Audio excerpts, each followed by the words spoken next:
Welcome back to the eye test. I know it's been a minute. That was due to not much happening in the league, in the NBA, that is, besides the NBA Cup. And I kind of felt it weird when there were not many games going on, and there being just kind of a lack of things to talk about, lack of storylines, to keep putting out episodes before the NBA Cup was over. But it's over, and it was spectacular. The NBA Cup delivered in every sense of the word, at least for me. I don't know, your mileage may vary, but I thought the NBA Cup continues to get stronger. I think the players continue to care more about it as the years go on, as they kind of figure out, hey, this is here to stay. This is not just some cool thing we did for one season. This actually matters. This goes on a banner. Excuse me. There is financial implications on the line, especially for these guys that are getting paid, just over $1 million per year. So the NBA Cup is finally over. The New York Knicks are your 2025, 26 NBA Cup champions. And man, just kind of when you run down the NBA Cup, when you look at it start to finish, first we get just a snooze fest of a game. Suns Thunder, awful.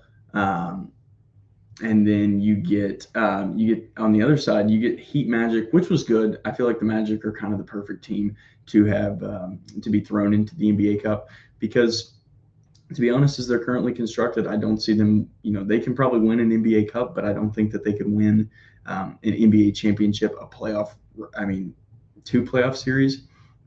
Feels like a lot to ask for this Magic team. So they end up winning the first game against the Heat. The Heat and Magic, I think we're kind of getting some scrappy Battle for Florida vibes there. They don't seem to like each other every time they meet each other. There seems to be a scuffle. I believe it was Suggs and Powell getting into it in this one. And on the other side, you've got the Spurs and the Thunder, which are on a collision course to match one another, to meet one another in the NBA Cup. And the Spurs end up pulling it out, which it felt like for, about 10, 15 minutes in this game that the Thunder were going to run over the Spurs just like they had done in the game previous with the Suns. Nope. Wembanyama comes off the bench. They don't play him at all in the first quarter. He comes in. He gives them an instant spark. Instantly, the entire vibe of the game turns around. The entire momentum turns around. The Thunder look like they don't know what to do. Stephon Castle was incredible in the semifinal game against the Thunder. And I thought the Thunder were still really, really good. I thought they played really well. I didn't think they played their best game. I thought they played just bad enough for this young, scrappy Spurs team. And I say young, scrappy Spurs team. What I mean by that is, like Castle, Vassell, Dylan Harper, Wembanyama, they're all young. But even a guy like Keldon Johnson, that's a vet. Harrison Barnes is a vet. Luke Cornett is a vet. Shin Penny, I don't know what I'd classify him. But yeah, they end up beating the Thunder. And everybody's talking about the West. It kind of felt inevitable when this thing started that the Thunder were going to win this thing, and they were just going to keep on rolling, and they were going to go 81-1, 82-1, I think, because the extra games count. But no, the team that ended up actually taking this game was the New York Knicks. And very surprisingly, I just found myself when I watched them on television thinking, oh, yeah, they're going to win the NBA Cup. It just kind of felt – I hope that doesn't make me sound like I was just predicting stuff out of my ass. But, it felt like the Knicks were just bound to win this thing. And even when watching the game – the night of recording this is when the game took place. I don't know if this is going to go up on tonight. It'll probably go up early tomorrow morning after the game. But, even watching them, I just found myself thinking, man, I think the Knicks are going to win this game. And for a while there, Wemby starts going nuclear in the third quarter. He was kind of getting locked up by the Knicks early in this game. He just starts going nuclear, and I just found myself thinking, I think the Knicks are a better suited team for this. Not that they have championship experience, but they do have their core has playoff experience together for the most part.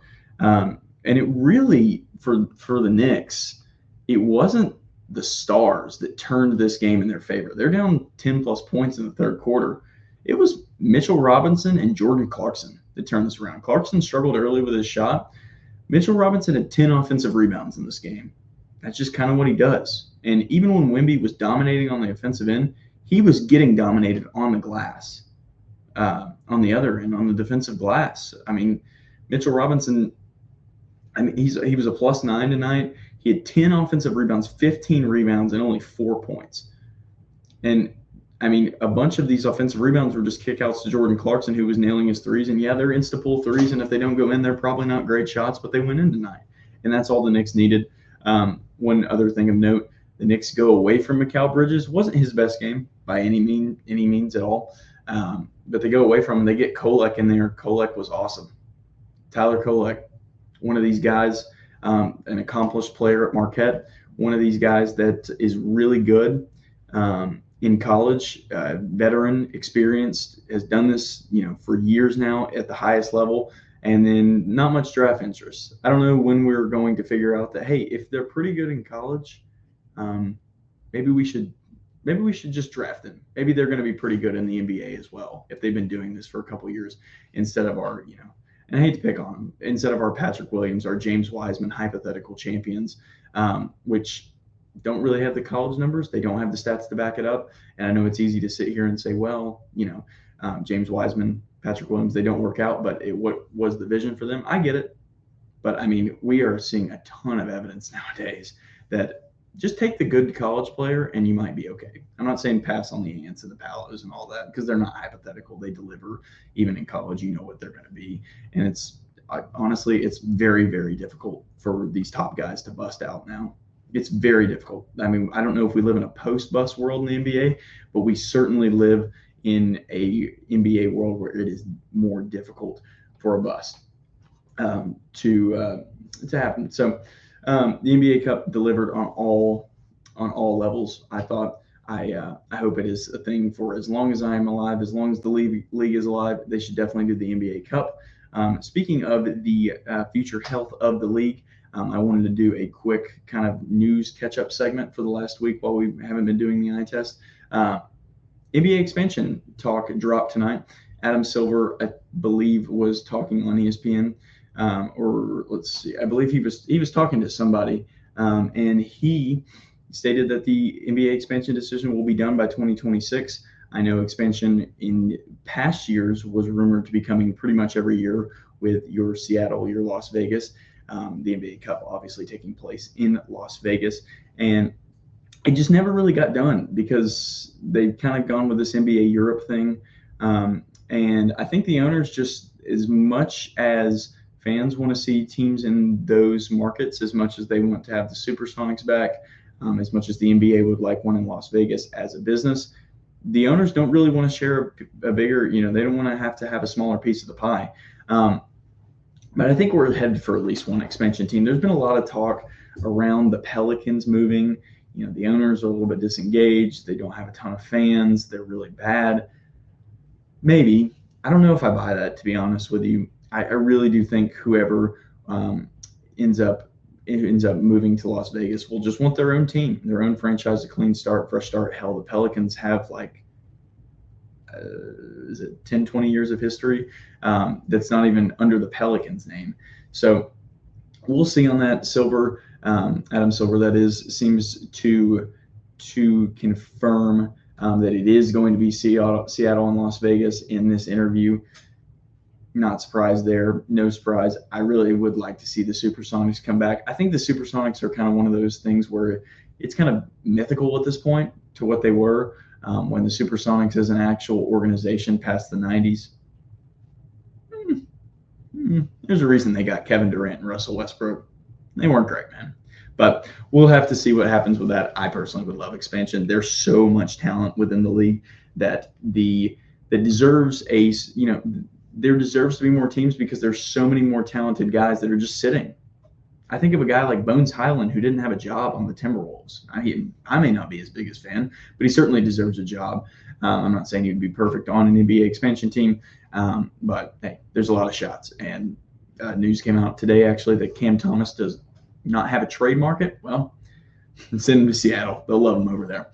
Next, the jersey that I'm wearing, I actually ordered this, not because of this game. that we're about to talk about. But, man, Cooper Flagg looks damn good. Had 42 against the Jazz. They lose in overtime. This is why you tank, people. I know that nobody likes it. Fans don't like it. Everybody seems to come down on franchises that do the stealth tank. This is why you do it. You get a guy like this. You get the full package, and that's what Cooper Flagg is. It wasn't just 42 points against the Jazz. It was 42-7-6, a full performance put on by a rookie, the youngest player to have 40 points ever in a game. I'll be honest, if there's going to be a player, I know that I've been putting on a bunch of different jerseys for these episodes, but if there's ever going to be a player whose jersey that I own, all of them, it's going to be Cooper Flagg. I think he's awesome. Obviously, you can look at me and say, no, it's just because he's a white American NBA player. And while that is cool, and it is cool to see somebody, maybe you would think as a role model, even though he's 4 years younger than me, he just plays the game in such a manner that I love. I love to watch it. I love the shots that he takes. I love how athletic he is off the bounce. I love that he cuts. I love that he can knock down the three. He's 6'9". He's a forward. I'm glad that they're not playing him at point guard anymore. Cooper Flagg is here a little earlier than expected, to be honest. A little bit of a not rough, but obviously just taking his lumps as a rookie. And the Mavericks, of course, get him. But I'm not that mad about that. He looks damn good in that Mavericks blue, to be honest with you. So, yeah. And finally, I don't know who all would have seen this. A report came out that Knueppel is now viewed as the face of the Hornets franchise. I guess another white American NBA player, since we're on that theme. Okay. I like Con a lot. I do. I like Con quite a bit. I don't like him as much as Cooper Flagg. I'm not sure that I like him as much as VJ Edgecombe from an upside standpoint, but I would be careful because when you start saying face of the franchise in a rookie year, we've seen guys have great rookie years, and I'm not saying that's what's happening to Con because I truly believe Con's going to be a 20-point-a-game guy or around there for, just about as long as he can play. But as far as face of the franchise, I know that the Hornets are probably desperate to find somebody who is that because LaMelo's having a down year. He's been hurt, of course. That's just kind of what you get with LaMelo Ball. He has been all over the place with his shot selection numbers. He seems to care a little bit more on defense, but not really. Obviously, Miles Bridges for me this year is on repeat watchings of the Hornets has been really good, but you can't make him your face of the franchise. And I don't think his quality, his body of work is good enough to do that anyways. But I would be careful with that because one, I wouldn't want to put undue expectations on Con. Like, dude, just hoop, just enjoy the time, enjoy being awesome. Where you just literally, if people made like a role-playing superstar in a lab, that's what Con Knueppel would be. Enjoy the ride. The Hornets are not going to win anything. I'm actually going to Charlotte in late March for the Sixers and Celtics games. I'm super excited to watch Celtics. Maybe Jason Tatum will be back at that time. But yeah, I would just warn, just be careful with that. Don't make rash trades because I don't know.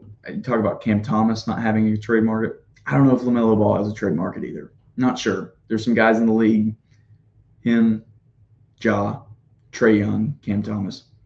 Not sure if any of them have a trade market. You can trade them for each other, but I would be very careful if I were the Hornets. Unfortunately, the Celtics seem to have kind of come back down to earth over the last two games as they took losses to the Pistons and the I don't remember who the other team was. But, yeah, this has been the Eye Test episode 4. I appreciate you guys watching. It should come out early on Wednesday morning. The podcast, the main podcast, Chat Up Sports, will be regularly scheduled. It will be the college football playoff preview show. So please check that out if you haven't been catching any of the episodes recently. But yeah, I don't have anything else. See ya.